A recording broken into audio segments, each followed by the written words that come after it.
말씀은 하나님의 말씀입니다. 나는 하나님의 말씀을 믿습니다. 나는 하나님의 말씀에 순종하겠습니다. 아멘. 하나님 말씀은 여호수아 24장입니다.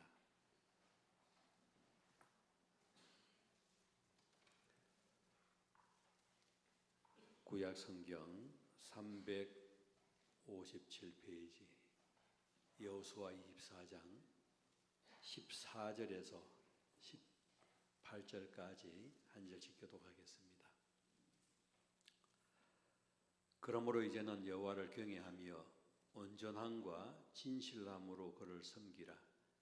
너희의 조상이 강절족과 애굽에서 섬기던 신들을 치어버리고 여호와만 섬기라.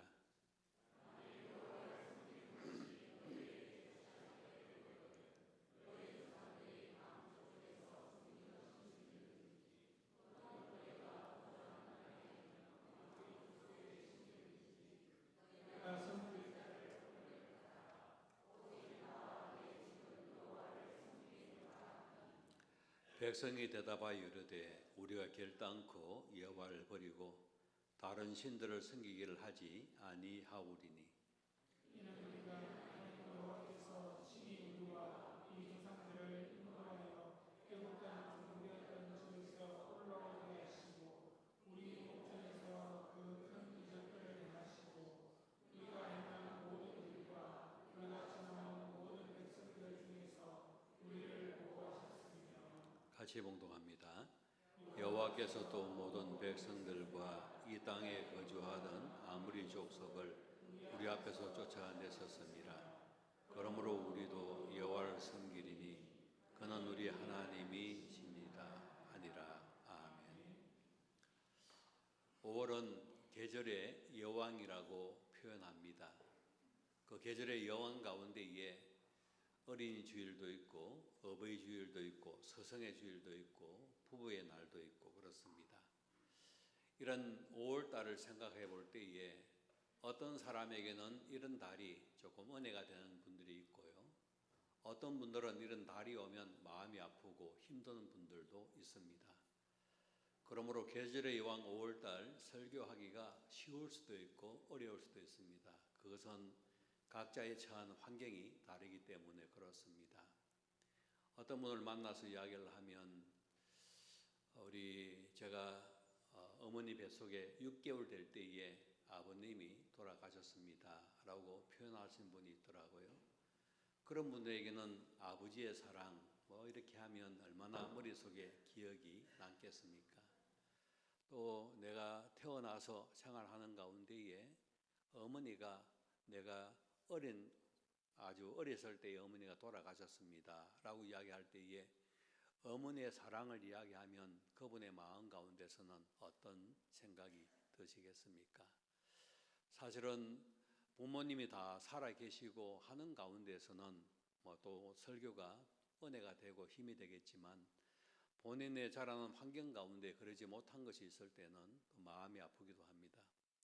뿐만 아니라 부모님이 계시지만 부모님 하면 지긋지긋한 생각이 드시는 분들도 있습니다. 아이고 참 부모가 되어서 자식들에게 이렇게 아픔과 고통과 즐거움을 줄 수 있나 이런 생각을 가지는 또 성도님들도 있기 때문에 부모라고 하는 단어가 어떤 사람에게는 은혜가 되고 생각하기에 너무 불편하고 힘든 분들도 없잖아 있기도 합니다. 이럴 때에 참 목사가 5월달 부모님 주일을 맞이해서 설교하는 것이 그렇게 쉬운 것은 결코 아닙니다. 그래서 우리 성도님들이 이런 말씀들을 드리게 되었을 때에 나는 일찍 부모를 여했는데 아니면 부모가 부모답지 못해서 내가 고통을 당했는데 아니면 지금 부모님이 계시지만 우리에게 어려움을 주는데 이런저런 생각을 가지고 우리가 부모님 주일을 지킨다고 한다면 피차간의 은혜가 되지 않고 마음이 불편한 주일이 될 수 있겠다는 생각이 듭니다. 오늘 하나님께서 여호수아를 통해서 어떤 가정을 이루기를 원했는가, 어떤 부모가 되기를 원했는가, 부모가 된다고 한다면 어떤 자세로 마지막 유언을 남길 것인가 이런 측면에서 오늘 말씀을 전가하게 됩니다. 여러분 참 세월을 막을 장사는 없잖아요. 그래서 어르신들한테 물으면 내가 먹고 싶지 않는 것이 있다라고 이야기를 합니다. 혹시 그게 뭔지 아십니까? 나이라고요. 나이는 내가 먹고 싶지 않는데 어쩌리 잘 찾아오는지. 젊었을 때는 천천히 가지만 연세가 들면 들수록 이 나이 먹는 것이 너무 쉽게 달려온다. 그래서 60대는 몇 킬로 간다고요? 60킬로 가고, 70대는 70킬로로 가고, 80대는 80킬로로 가고, 90대는 90킬로로 가고, 100대는 100킬로로 가고, 이렇게 이제 속도로 또 표현을 하면서 그만큼 빨리 온다라고 표현을 하게 되죠. 제가 가끔 저의 손을 이렇게 보면 깜짝 놀랄 때가 있습니다. 왜냐하면 제 손등이 아버지 어머님의 손등을 보면서 놀란 때가 있었기 때문에 그렇습니다. 손등을 이렇게 여러분 보시면 팽팽하신 분들은 참 행복하겠죠. 나이가 들면 팽팽하지 못하고 쭈글쭈글한 모습을 보게 됩니다. 그래서 제 손등을 이렇게 보면 언제 이렇게 손등에 주름살이 많이 들었는가 하는 생각이 들어요. 젊었을 때 아버지 어머니 손등을 보면서 제가 깜짝 놀랐는데 이제 그런 손등을 가지고 있구나 하는 생각이 들게 되죠. 세월을 막을 수 있는 장사는 없지만 그러나 저와 여러분들에게는 하나님의 영적인 영을 허락해 주신 거로 우리의 영은 어느 누구도 침노하지 못할 줄로 믿습니다. 주님의 은혜와 사랑으로 믿음으로 나아가시면서 오늘 이 말씀이 우리 모두에게 힘이 되고 소망이 되기를 간절히 바랍니다. 오늘 이 말씀의 출발점은 여호수아로부터 출발하게 됩니다. 여호수아 하면 여러분 아시다시피 위대한 지도자 모세 뒤를 이어서 이스라엘 백성들을 젖과 꿀이 흐르는 가나안 땅으로 인도했고 모든 지파들에게 땅을 다 분배하는 역할을 감당했던 지도자였습니다. 오늘 이 말씀을 하시는 여호수아의 나이가 얼마나 되었을까? 110세가 되게 되었습니다. 모세는 120세에 하나님을 부르시게 되었고 오늘 이 말씀을 요한과 같이 정리하게 되는 여호수아는 110세의 나이가 되어서 연세가 많이 드신 할아버지의 모습이다라고 이야기를 하게 되죠. 그런데 이 할아버지가 오늘 이스라엘 백성들을 어디로 초청을 했냐 하면 세겜이라고 하는 땅으로 초청을 하게 되었습니다. 여러분 우리는 이스라엘 나라에 살지 않기 때문에 세겜하면 잘 감이 오지 않습니다. 그런데 여러분들은 이제 우리 대한민국에 살았기 때문에 서울하면 서울에 대한 감이 좀 있을 것이고요. 제2의 도시 부산하면 부산에 대한 감흥이 있을 것이고요. 영도에서 태어나신 분들은 영도하면 영도에 대한 이미지가 머릿속에 이렇게 들게 되지요. 근데 세금은 우리하고는 거리가 먼 지역에 있기 때문에 잘 감이 들지 않습니다. 성경에 보니까 세겜이라고 하는 이 땅은 어떤 역사적인 일이 벌어지게 되었는가요? 아브라함이 하나님의 약속을 받고 가나안 땅에 이렇게 오게 되었을 때에 세겜이라고 하는 이 땅에서 하나님께 제사를 드리게 되었더라. 할렐루야. 하나님과 관계가 있는 땅, 하나님의 언약의 백성의 이미지가 있는 땅이 바로 세겜이었다라고 말씀을 하고 있죠. 야곱이 여러분 이곳에 돌아와서 다시 세겜에서 여러 가지 피를 흘리고 어려움이 있었잖아요. 자기의 딸 디나가 강간을 당하고 했던 그런 지역인데 이 지역, 이런 지역으로 다시 한번 하나님이 이스라엘 백성들을 다 모으게 했다라고 이야기를 합니다.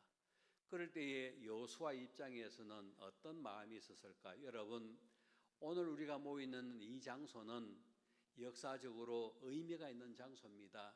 하나님께서 우리 조상 아브라함에게, 우리 조상 야곱에게 말씀했던 그 장소에 우리가 모였습니다. 그 말은 하고 싶은 이야기가 있다, 이런 말로 우리가 받아들여야 되겠죠.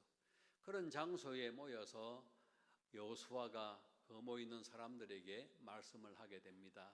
여러분, 나는 모세의 뒤를 이어서 지도자로 여러분들을 젖과 꿀이 흐르는 가나안 땅으로 인도하였습니다.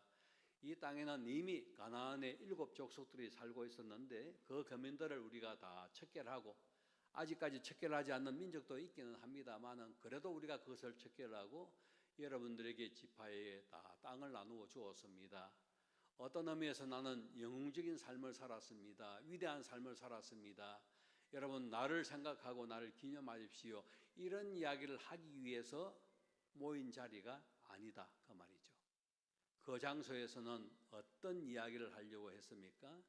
여러분 오늘 이 자리는 지금까지 우리는 누구를 섬겼는가, 어떤 믿음으로 가지고 살아왔는가를 한번 점검해 보는 자리입니다. 믿음의 점검한 자리로 그 땅에 오게 했던 것이죠.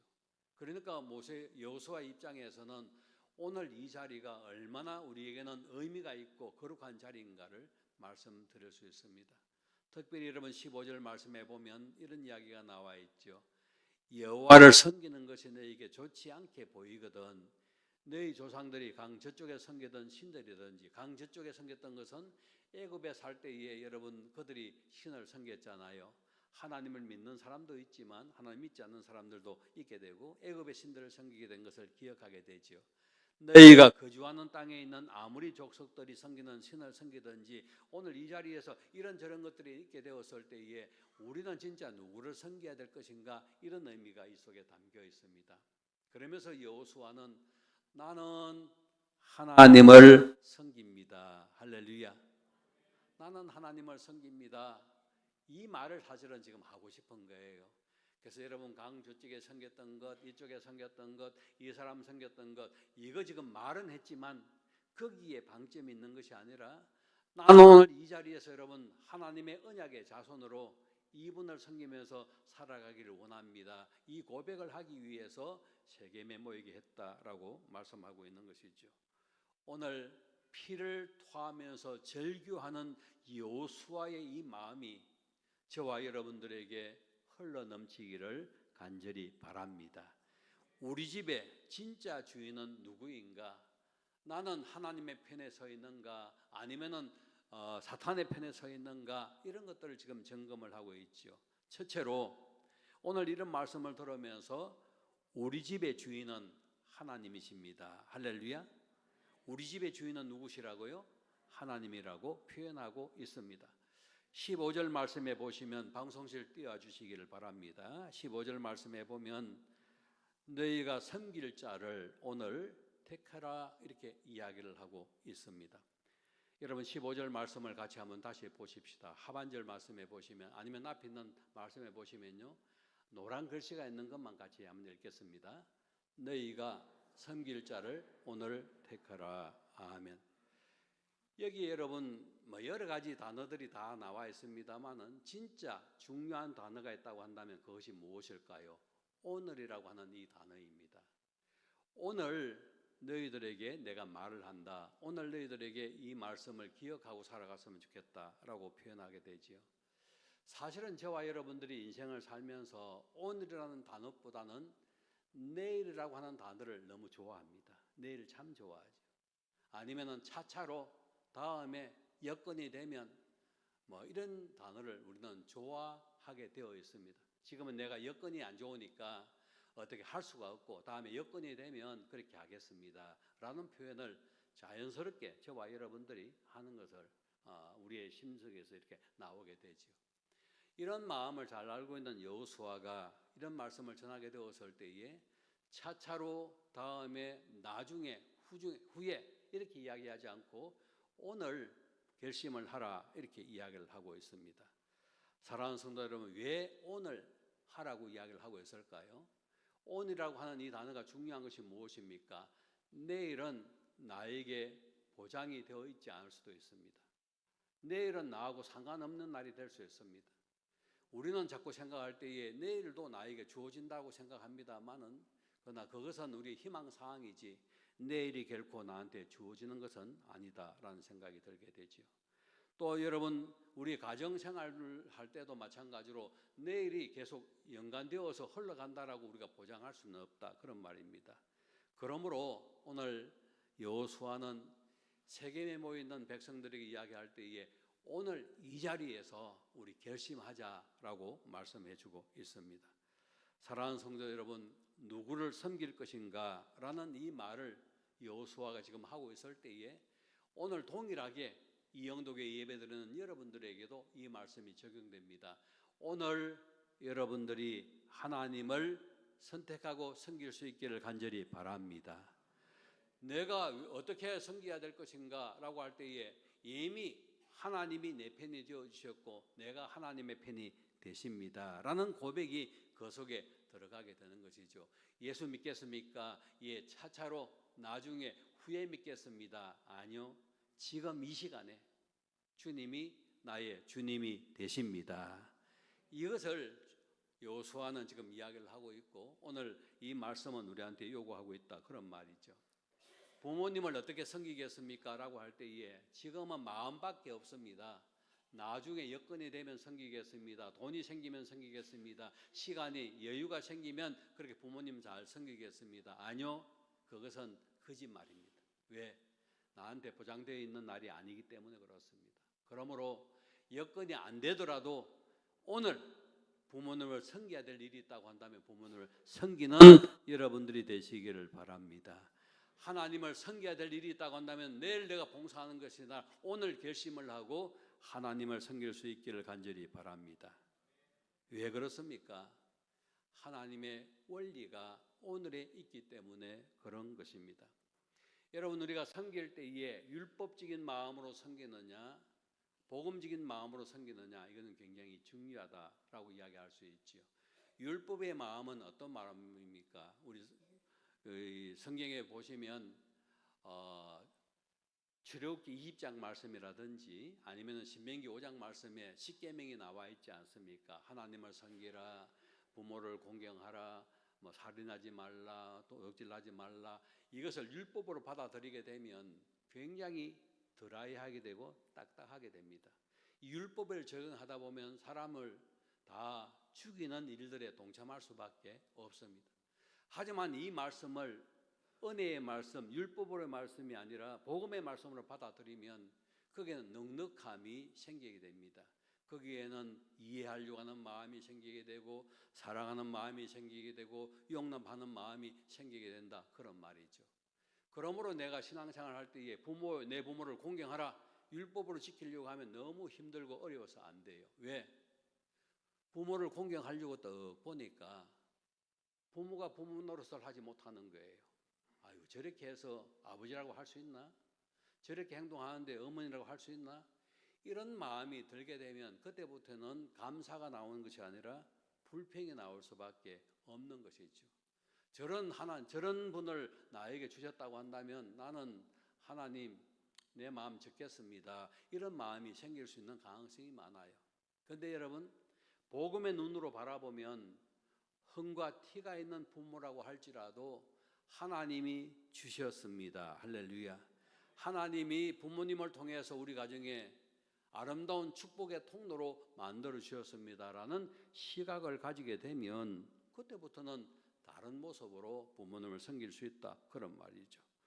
그러므로 여러분, 우리 가정은 완벽한 가정이 없고 우리 부모는 완벽한 부모가 없습니다. 알고 보면 나도 완벽하지 않습니다. 그러면 완벽을 추구하는 것이 아니라 복음을 추구하면서 복음 안에서의 가정을 세워나가는데 내일 세우는 것이 아니라 오늘 세워서 하나님의 존귀함을 드러내는 복된 가정들이 되시기를 주님의 이름으로 축복합니다.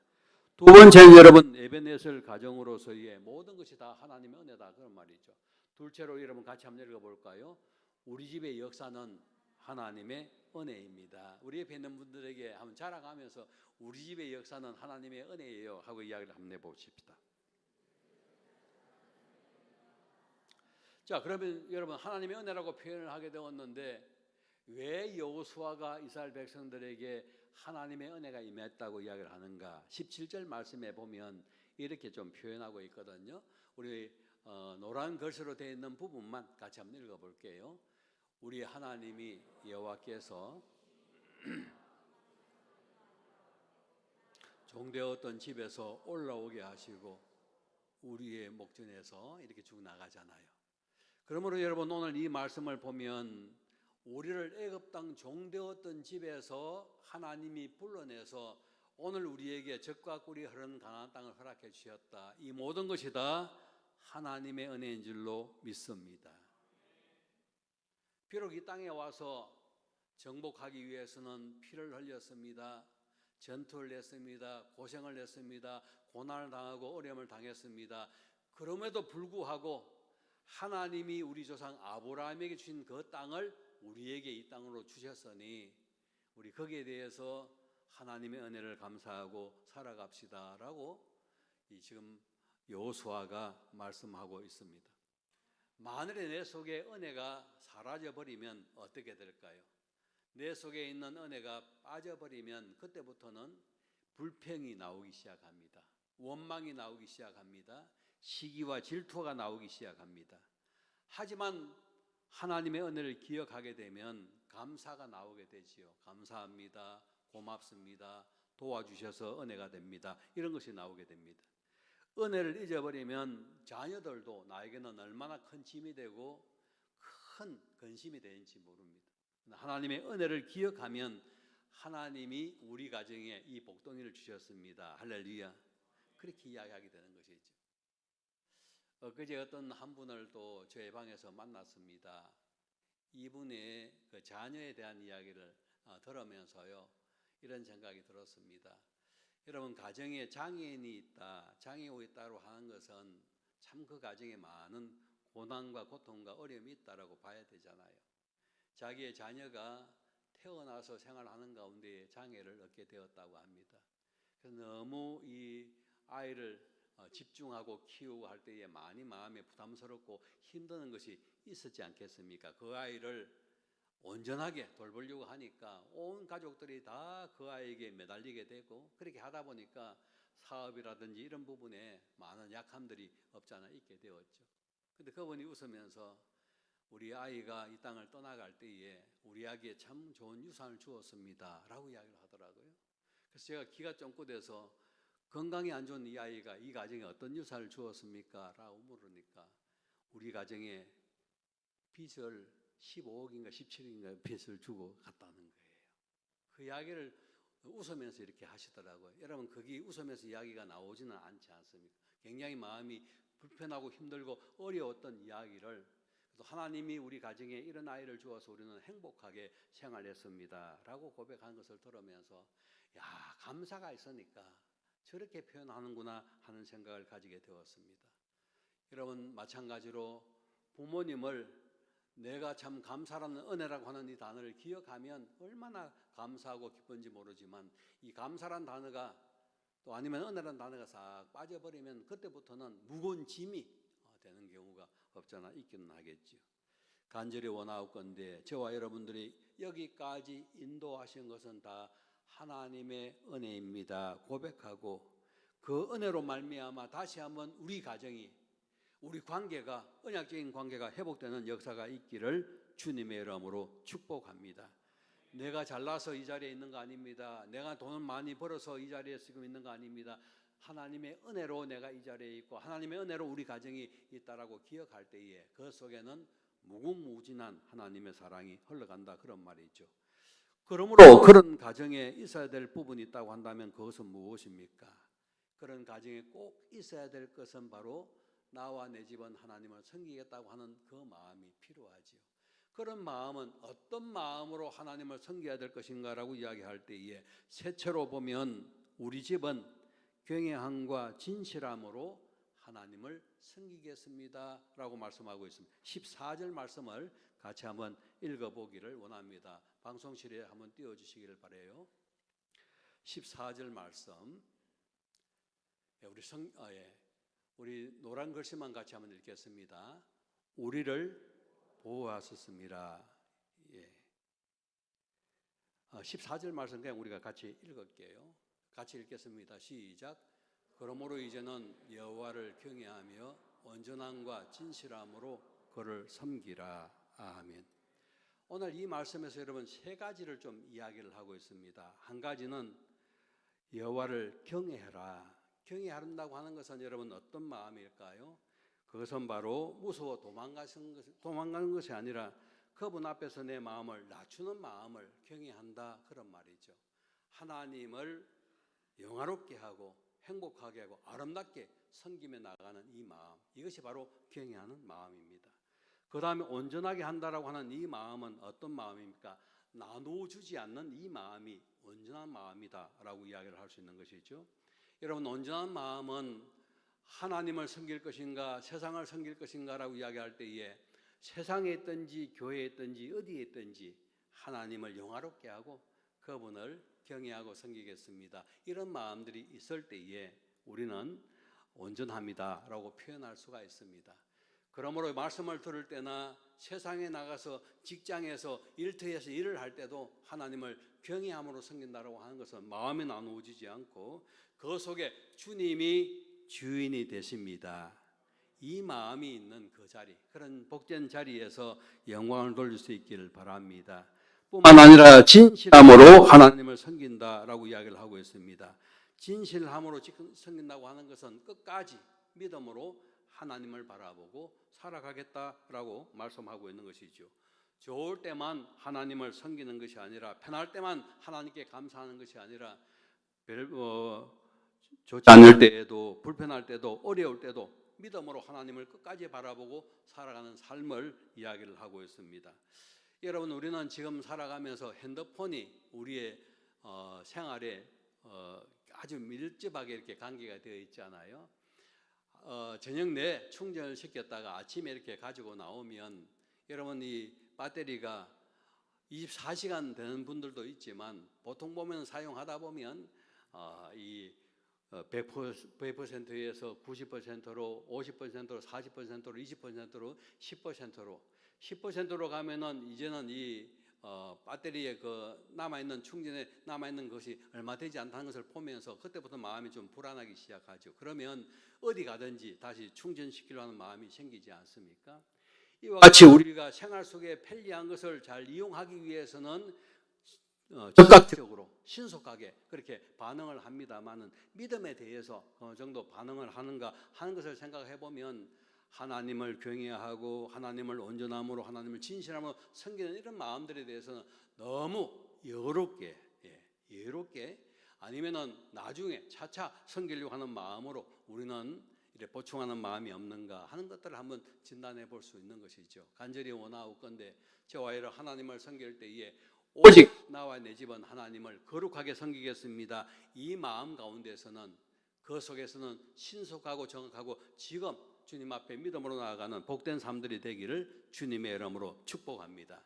이제 말씀을 좀 정리하겠습니다. 오늘 저는 2부 예배 드리기 전에 세 팀을 만났습니다. 제 방에서 세 팀을 만났는데 세 가족들을 이렇게 만나서 한 팀을 보내고 또 한 분을 또 보내고 그리고 또 다른 세 분을 만나서 같이 말씀을 좀 나누었습니다. 그래서 오늘 마지막 만났던 이 팀은 제가 양해를 구했습니다. 혹시 오늘 이야기했던 것을 제가 설교에서 이야기해도 되겠습니까? 하니까 되겠다라고 이야기를 해서 제가 말씀을 좀 드립니다. 세 번째 팀을 만났을 때는 이분들의 공통점이 있습니다. 나이도 거의 비슷한 데에 이렇게 세 분이 계시기도 하고요.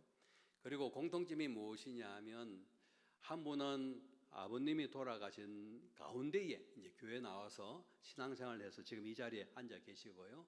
한 분은 형님이 돌아가시고 난 후에 그리고 또 이 자리에 와서 지금 말씀을 듣고 있는 분이 계시고요. 한 분은 어머님이 돌아가시고 난 이후에 그리고 나서 또 우리 교회 나와서 신앙생활을 하기 작정하고 오신 분이 계십니다. 그 중에 한 자매님이 말씀하신 것이 기억납니다. 이분들의 공통점은 사랑하는 사람을 하나님께 보내드리고 이 자리에 나와서 신앙생활로 결심을 하고 이렇게 저를 만나게 되었는데 그 자매님이 그런 고백을 해요.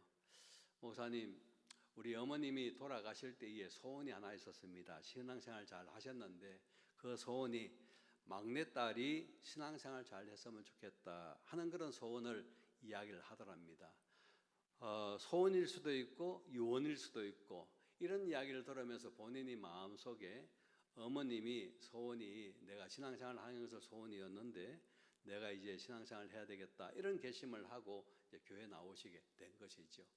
오늘 여러분 이와 같은 마음으로 교회 나온 것처럼 여호수아가 110세가 되어서 인생을 마감하는 이 시점에서 그의 믿음의 자녀들에게 마지막 유언, 소원이 있다고 한다면 여러분 오직 나와 내 집은 하나님을 섬기겠습니다. 할렐루야. 한번 따라합시다. 오직 나와 내 집은 하나님을 섬기겠습니다. 이 말을 신학적인 말로 바꾸면 한번 따라합시다. 나는 예수님만 생각하고 예수님만 말하고 예수님만 자랑하겠습니다. 이 말로 우리가 번역해서 생각해 볼 수 있죠. 간절히 원하건대 오늘 저와 여러분들이 우리가 누구 편이냐라고 이야기할 때에 나는 하나님의 편입니다. 이미 하나님이 내 편이 되어주셨고 나는 하나님의 편에서 살아갑니다. 하나님 편에서 살아가는 사람은 자랑할 것이 무엇이 있습니까? 하나님이 여기까지 인도해 주셨고 그분이 내 인생의 주인이시고 나는 그분을 영원토록 기쁘게 하시면서 살아가겠습니다. 이 고백을 우리가 나누시면서 우리 부모님이 이런 믿음으로 살아갔듯이 우리도 그런 믿음으로 살아가시면서 영광 돌리시는 복된 삶이 되기를 주님의 이름으로 축복합니다. 아멘. 우리 말씀을 기억하면서 함께 기도하기를 원합니다. 우리 집은 하나님 편에 서겠습니다. 예수님만 생각하고 예수님만 말하고 예수님만 증거하겠습니다. 우리 주부모님이 아름다운 믿음의 유산을 남겨준 것처럼 나도 믿음의 유산을 남겨주며 영광 돌리겠습니다. 이런 마음을 기억하시고 우리 같이 한번 주여 한번 외쳐 통성으로 기도하시겠습니다. 주여 사랑이 많고 은혜가 많으신 여호와 하나님 아버지 참으로 감사합니다. 우리가 부모님은 소유할 수 없습니다. 자녀도 소유할 수 없습니다. 하나님 주신 선물입니다. 하나님 오실 때까지 이 말씀을 기억하고 우리가 하나님의 편에 서서 생활하겠습니다. 우리의 가정도 신앙생활을 할 때도 하나님 아버지 아무리 족속들이 섬겼던 하나님의 그들이 섬겼던 신을 섬기는 것이 아니라 오직 하나님을 섬기며 믿음으로 살겠습니다 다짐했던 이 고백이 나의 고백이 되게 하시고 우리 가정의 고백이 되게 하시고 우리 신앙의 고백이 될 수 있도록 은혜를 도하여 주시옵소서. 안고 일어서는 모든 것이 다 하나님의 손에 있음을 기억하고 믿음 안에서 온전히 나갈 수 있도록 우리 하나님 아버지 도와주시고 인도하여 주시옵소서. 믿음 안에서 주님을 바라보고 믿음 안에서 주님의 사랑을 이루며 나아갈 수 있도록 권고하시고 자비를 도하여 주옵소서. 안고 일어서는 모든 것이 다 합력하여 선을 이루는 저희들 되게 하시고 하나님의 존귀함 사랑 은혜를 잘 기억하고 나아갈 수 있도록 도와주시옵소서. 또 우리 육신의 부모 우리 교회 귀한 어르신들 불러주셨사오니 믿음 안에서 이분들 잘 봉양하고 하나님 주신 선물인 줄 알고 주님 그분들을 잘 공경하며 영화롭게 하며 또 부모님을 영화롭게 하는 데에 쓰임받을 수 있는 우리 모두가 되도록 주님 도와주옵소서. 가정마다 이런 고민들이 있게 되었을 때에 그런 고민들도 주님 안에서 잘 풀어나갈 수 있도록 도우시고 하나님의 선하심과 인자하심이 풍성하게 드러날 수 있도록 인도하여 주시옵소서. 아버지 하나님, 우리 집은 하나님의 편에 서 있는 것을 확실히 믿습니다. 여호수아가 이야기했던 것처럼 우리는 오직 하나님을 섬기며 예수님을 바라보며 살아가겠습니다. 이 고백이 나의 고백이 되게 하시고 우리 가정의 고백이 되도록 도와주옵소서. 안고 일어서는 모든 것이 다 하나님의 손에 있음을 기억하고 또 우리 육신에게 부모님을 주신 것 감사하면서 영광 돌리며 또 하나님 사랑으로 잘 보살펴 드리면서 함께 인생의 낙을 누리는 우리 모두 되게 하여 주시옵소서. 오늘 이 자리에 여러 가지 마음을 가지고 나온 주의 종들에게 위로해야 될 자들은 위로하게 하시고 또 주님 축복해야 될 자는 축복하게 하시고 사랑해야 될 자는 사랑하여서 하나님의 존귀함을 이루어 드릴 수 있도록 도와주옵소서. 또 이 시간 귀한 예물 드리오니 드리는 손길마다 30배, 60배, 100배의 은혜와 역사가 있도록 도우시기를 간절히 바라옵고 예수님의 이름으로 기도드립니다. 아멘.